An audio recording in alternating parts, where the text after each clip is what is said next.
Thank you for joining us today. We're still kind of processing all the emotion and love that's poured into this room. And I wanted to sort of build on what I had mentioned yesterday at the welcome party about, each and every person in this room being here for a reason, and how particularly the, combination of people, this particular group, in these four walls, it's never going to happen again. And that's something really special. And, collectively, it feels like family. And so I know for us, it's something that we're going to try and savor each moment. And I think you wanted to say a couple of things, right? No, thank you. Thanks again for everyone being here. And I'm just out of breath. Yeah, that's it. Your mom and... Oh, we're going to go into that? I think so. Oh, okay. So this whole wedding is dedicated to two people.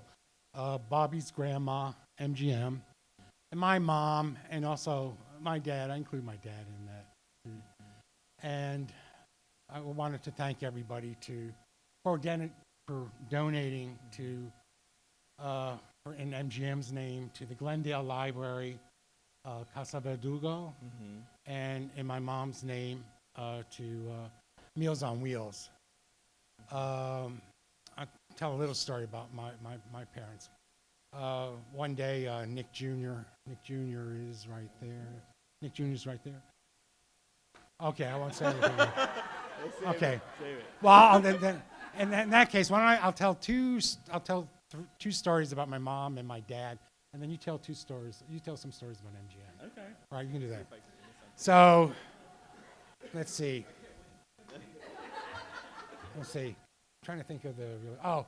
So I don't know. My parents lived with me. We moved them in to West Hollywood, and which is kind of a situation comedy, which I'm going to pitch to some of you guys who are in the industry. But basically, it was kind of mom and dad in West Hollywood. My dad used to say that he lived on the corner of Sodom and Gomorrah. And that's oh, it is? Oh, I'm sorry. Oh, I'm sorry. Well, Esteban will take on the rest of it. And, I'll do one Esteban story. So Esteban gave my mom, Esteban's a fashion designer. He's a famous stylist to the stars. And he made something for my mom. He made this beautiful blue blouse with little spangles on it. And, but the problem was that it was sheer. So one breakfast, my mom came out with the little sheer blouse on and nothing underneath. Did I ever tell you this story? And no? Yeah, well, Esteban knows. And I said, Mom, no, go back in your room. Honest to God. And the other story about my mom is that, I don't know, I was kind of kidded her quite a lot. So we would drive down Robertson Boulevard, and she would stick her head out the window and yell at the paparazzi, "Leave Brittany alone." Right? Right? That's your speech? Oh, sorry.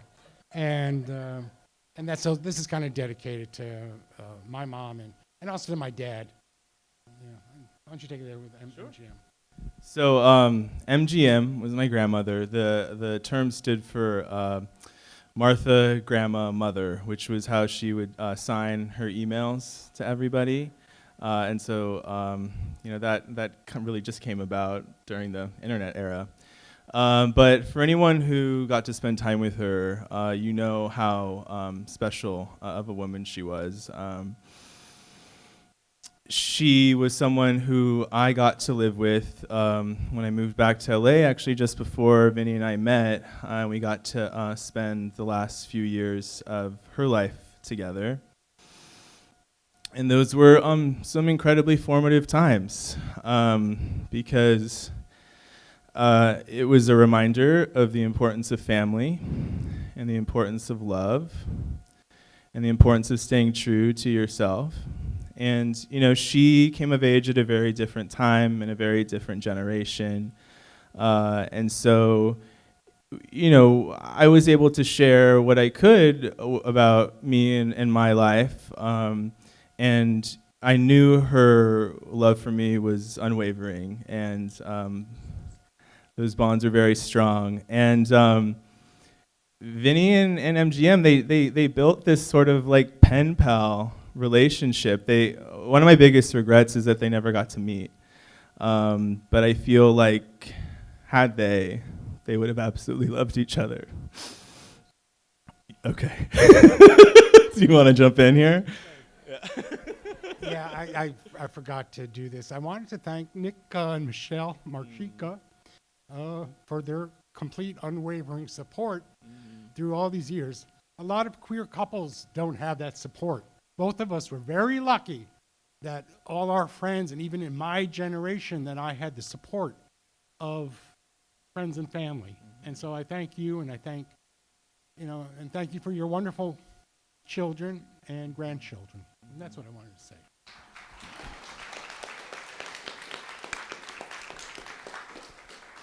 And I would love to echo that sentiment. With my family, there was never any question if, the people I chose to have in my life would shake the relationship we have for each other. So thank you for always supporting me in that. And to my new family, the Marchicas, I just want to thank you for welcoming me with open arms. I'm so grateful to be a part of Marchica Crab Mania. It's seriously the event of the year. And to each and every one of you here who are part of, our biological family, our chosen family, we just can't thank you enough for all gathering here in this space to share what's in your hearts with us. And so we're truly, truly touched. So thank you. Thank you very much. Yeah. That was good. Tribute. Congratulations, Bobby and Vinny. Yay. Salud. Welcome, friends and family. Thank you to everyone who helped put this magical event together. I mean, this is really something. We are all so blessed to be here, especially me. When I was 8 years old, I found out my mom would be having another baby. I really hoped the baby would be a sister. I mean, Joe and I were having a great time playing Spider-Man, Golden Axe. It was great. I just felt like I needed more My Little Ponies and Disney princesses and Barbies in my life. Well, I prayed and wished and hoped for this sister.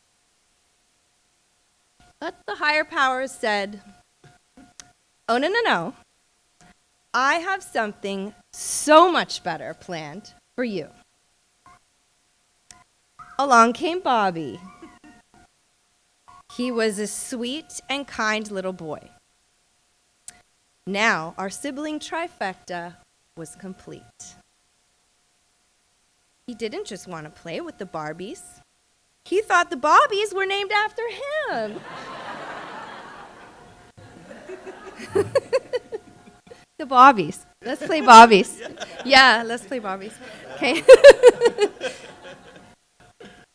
He would grow up through school, excelling in all areas, and would be asked to attend a record number of proms. He's most importantly an amazing son, brother, cousin, nephew, and friend. Soon, I would start to learn a thing or two from him. He would correct my French. He would tell me when an outfit I was wearing just wasn't quite right. Things were good. Things were good. But they were about to get great. Along comes Vince Marchica. Yay! Yay, Vima! Yay, Vima! Oh my God. Only Vinny Marchica would land in Hawaii, get into the car, and as we drove through Waimea, scream, Waimea! Waimea! Why me?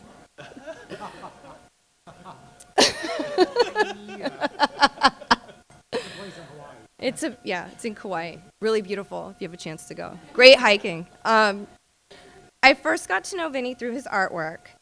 He drew amazing pieces for our late grandmother, MGM, Mom, Grandma Martha. Vinny doesn't just remember your birthday or your pets' names. He's probably commemorated them with beautiful artwork. He's an amazing brother-in-law, son, brother, friend, and coworker. I remember one day, Bobby, Vinny, and I would sometimes work out with trainer Chloe if I was in LA. I remember one time we were supposed to work out, and Bobby said, I don't think you should come today. I said, oh, are you dating? He said, I don't know, but what we have is really, really special. He just wanted to spend time with you. He wanted alone time. When MGM passed away, Bobby and Vinny's bond continued to grow through the loss of a loved one. I know Vinny's mom, Angie, is here today. So joyful to see her son has met his match. I know MGM is here celebrating. She probably would be looking around this room going, a lot of pink, but that's what they wanted, so I don't know. But she would be thrilled to see Bobby and Vinny so happy together. Vinny and Bobby live a life filled with glitter, shimmer, and shine.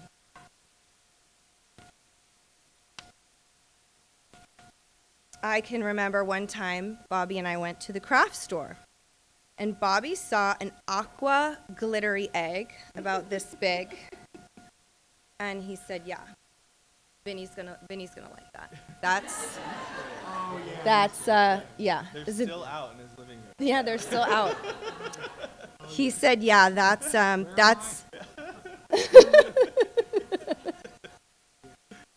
He said, yeah, that's Vinny's pastiche. Yeah. He's gonna like that. So we bought the glittery egg and we went to Vinny's house, and Vinny opened the door and said, oh my God, it's gorgeous. It's the most gorgeous egg I've ever seen. My pastiche. It's your pastiche. Vinny and Bobby, together you are an unstoppable force of humor, joy, and love, and make us all know that life's not so serious. We need to live our lives with glitter, shimmer, and shine. May your relationship grow in the bond of marriage, and may there always be plenty of pizza and petunia. Aww. And for all of you here tonight, I hope whatever it is you are wishing and hoping and praying for, that you believe there's something so much better in store for you. Do you believe in life after love? I can feel something inside me say, I really don't think you're strong enough, no. Yeah, we got family. It has to be a family show. I want to clarify a couple of things. Number one, I never taught jazzercise. It was aerobics in late 80s, early 90s, high impact, 6 a.m. class. That's what it was. And what did your shorts look like? They were white dolphin shorts. They were nylon, and they're see-through when you sweat. So it was very popular. And the second thing was, I never said that you look like B. Arthur in your outfit. I said Aretha Franklin. He got it wrong. So Vince had told me last week when I was up here to do a speech, he said we have to keep it 2 to 4 minutes. You said because you wanted to eat the cake, do dancing and all that stuff. So keep it, kind of like a little bit, edit it, right? So I have a small speech. I think, wait. I think I have it here. Is it in your bra? No, it's right here. It's right here, wait up. Here it is. I have a couple words to say. Just a couple, all right? Sorry about that. So I don't want to take up too much time, but it's not the whole thing. It's just for drama effect, that's it. And we're finally made it to this day we've all been waiting for, October 15th, 2022. I know we were in San Francisco. We did the little ceremony there. That was like an amazing weekend whirlwind trip. 11 of us were together, and that was like such a memorable time. It was also time for me to get to know both the grooms and the bride's family as well, and spend a little bit more intimate time for 3 days. The day Vince and Bobby had been planning for over a year. By now, I think that they should open up a wedding planning service because they've walked us through this whole ceremony through the last year. So I know how to do my own wedding planning now based off what we've been seeing so far. Cakes, venues, so on and so forth. Why me? Why me? Exactly. Every little detail that we're all here privileged to be experienced today with this beautiful couple, Vince and Bobby, the wedding of the 21st century. Take a look around the room, and you'll see two histories becoming one. So much happiness throughout this venue. Every smiling face excited to be chosen to be part of this special day. I'm standing here feeling very lucky to be chosen as the best man. This is a big honor to carry out. Not only am I their best man, I'm also their brother. Let me take you back to 2004 when I first met Vince. He hired me through the recommendation of our dear friend Lourdes to be a creative consultant for Trolls, a little girl's product line. Imagine two grown men channeling their own little girl, 5, 6 years old, to design products. But that was a dream job. It was like one of the best projects I ever did. I've been freelance for like 30 years, and that was probably the one job I felt that I wish it was becoming a full-time because there was so many connections. It was a beautiful job, and it was like one of the best projects we ever did together. From the first day I met Vince and I met, we immediately bonded as brothers. My sister Sylvia, who loves Vince to death, always says that Vince reminds her of my big brother Arnold, who we lost in 1970. If Arnold were alive today, he'd be around the same age as Vince. So I do look to Vince as my brother, and as brothers, we do take care of each other, sharing and growing our love and life together through good times and in bad. That channeling personality rubs off in our social lives as well, making sure that we all watch over each other. Back in 2015, after Vince lost his mom, he seemed that he needed some newness in his life to start his next chapters.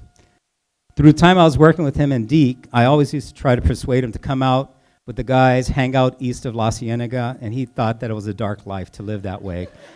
I said, no, it's like La Cienega, Crescent Heights, Fairfax, keep on going east. He wouldn't do it. He was afraid of it. He did. He had this bad perception of what was happening there. So through the many attempts, I made him venture out to his comfort zone of living west of La Cienega. He finally took my advice and visited east of Los Angeles for the first time. I took him to one of Silver Lake's discos, as he told me to call it. But it was more than disco. Yeah, we'll talk about that later, right? Nick and I talked about that last night. I took him immediately. He found his new home, his new tribe. He felt like this was the comfort zone he's been looking for. And I saw changes in his personality immediately as he was the road to expansion. One night on a Thursday, he decided to venture on his own without letting me know. And he said, and I know he just kind of thought, oh, it's a work week. I'm going to go anyway. because, it's Thursday night, what the hell. So he went. That night, he went to the same disco I introduced him to, and he met Bobby. Contrary to Vince's lies about meeting Bobby at a Tupperware party, the truth is he met him on the dance floor at this club. Bobby stirred up a conversation, flirting as we call it, telling him Vince that he thought he was hot. Of course, in Vince's usual sarcastic manner, he responded by saying, "Yes, it is hot in this place. The air conditioning must not be working well." But in all honesty, Vince was extremely. Vince was. I don't know. There's so many. Vince was extremely flattered and smitten by Bobby. I remember the next day we spoke, and Vince wouldn't stop talking about this guy that he met on his own. You would say Vince had got his groove back. For your groove. You got it back. You did. You got it back. Like Stella. Him and Stella had something in common. Now, as they started dating, they were discovering that they had so much in common and yet so much to learn about each other. They were having the time of their lives. I was beyond excited to see Vince's life come to a new chapter, this time sharing love and life with someone he really treasured, someone he would eventually call his boyfriend. They were made for each other, complementing every part of life that they had the voids of in the past. When Vince told me that they were getting married, I truly felt that this became complete for his life, finding that he has been missing for many, many years. I'm so happy for you two have found each other, and that we're all lucky here today to be able to share in this lifelong of life and joy, that love that you would bring to us. I love you both very much, and only wish you many years of good times, good health, lots of laughter, and many memories. And I'll be right here by your sides for the ride. Let's please raise a glass and give a big cheers and toast to this beautiful couple.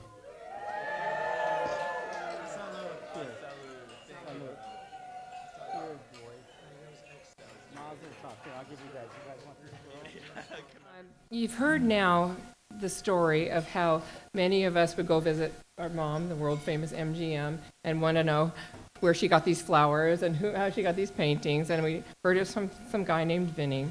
One thing I didn't ever tell you is that the first time we met, I don't know if you remember, was in the kitchen at my mom's house at her funeral. We had just had her funeral, and you walked into the kitchen and said, "Hi, I'm Vinny." And at that moment, all the grief and the sadness of the day just lifted because we could put a face to the art and to the flowers and things that you sent, Mom. And I'll never be able to thank you enough for that. I've also been hearing, as I've been going around the room, I've only hit 3 tables, but I promise to see all of you, of everyone saying how happy you are, Vince, and that they've never seen you happier. And I want to say I've never seen Bobby happier. I want to just tell you all that. And as a mom, it was very emotional for me to sit in the front and see my 3 children, where's one, Libby, Joe, and Bobby, all standing up there on the stage and thinking, oh my God, my family has never been happier. Each one of you has a wonderful partner, Patrick, and then Joe's got Julie and his new son, James, who are up at home right now. And it just means so much to me as a family to think this moment in time, I just want to hang on to and say thank you all for making my children so happy. So anyway,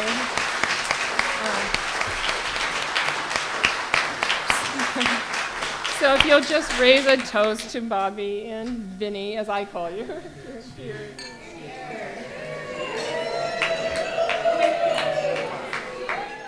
Wow, what a party, what a place. Congratulations, Uncle Vince, Uncle Bobby. There's the segment. or as my kids call you, Great Uncle Bobby. Thanks, Mike and Maggie, for the welcome party last night. It was a great time. I'm glad I wrote some of this speech down, because I don't think I would have remembered it otherwise. Some seriously tough acts to follow here. It's a lot of ground was covered, including ground I was going to cover in my speech. So there's some edits, so don't mind me. For those of you who don't know me, you've been living under a rock or something, I'm very heavily featured on Uncle Vince's social media accounts. Facebook, MySpace, Instagram, OnlyFans, TikTok. But I'm very honored to be here speaking to you all tonight or this afternoon, even though they only gave me a few days' notice. But it's true. It was like a week, a little less. But they told me I could be brief. So I'll tell the stories. I'll tell the stories. Look at the stories. But they told me to be brief, or they said I could just recite the Carpenters songs leader. But I decided not to do that. So Uncle Vince, you're the kindest, gentlest, sweetest man I've ever met. I'm proud that you're my uncle, and I love you very much. Yep. And yeah, I was going to get to that too. Keep stepping on my lines. I am Uncle Vince's eldest nephew and only godson. Am I your only godson? So, yeah. That he's aware of. That he knows about. So, we really bonded 20 plus years ago when we kidnapped his parents and kind of forcibly moved them to LA, which was, a tough thing to do, but it was certainly, for the best. So Uncle Vince went on to lovingly care for my grandparents, his parents, for a decade plus in his West Hollywood bungalow. And, they really thrived there. And frankly, I don't think they would have lasted much longer on their own in the woods of Armonk, New York. But they thrived. Grandma would go out to dinner and lunches and spot celebrities, interact with celebrities. Here's where I was going to tell the joke about Grandpa saying he lived at the corner of Sodom and Gomorrah, but they stepped on that one too. But it's worth repeating. Yeah. But when I used to thank Uncle Vince for taking such good care of Grandma and Grandpa, he'd always say, "Oh no, it's nothing. I'm doing my penance for all the fun I had in the '70s." Including at Studio 54, which again you heard about last night, and the tambourine. I was going to mention that, but he also brought Grandma to Studio 54, and she actually helped get him in that night, I think. Who's known as Disco Sally. Disco Sally. Yeah. Google Disco Sally. But in all seriousness, thank you so much for taking such good care of them. I know you wouldn't trade your time with them for anything, but I also know it wasn't always the easiest of time. So, how'd we get here today? I remember the first time I heard about Bobby. We were at Marchica Crab Mania in Baltimore, which is, Marchica Crab Mania is what Uncle Vince has dubbed our annual crab feast. For those of you who don't know about Crab Feast, we can talk about it later. It's pretty involved, but it's quite the thing. But he was, Uncle Vince was giddy. He had met this guy, he was super into him, but there was a catch. He was kind of young, perhaps a little bit immature, which is obviously, which is hilarious if you know Bobby and Vince, right? Stop stepping on my fucking lines. Jesus. Can you bleep that out? Is this being recorded? Anyway, we told you to go for it, and go for it you did, and I don't think you needed any encouragement, but, I'm so happy that you went for it, and as everyone said, never seen you happier. Bobby, you're an incredible guy, compassionate, adventurous, gentle, just a kind old soul, and very obviously the mature one in this relationship. So I'm convinced you didn't have much to worry about there, as it turns out. But it's been a pleasure getting to know you over the years and watching you grow, pursue your academic goals, land your dream job. You know, and it's just been great welcoming you to the family.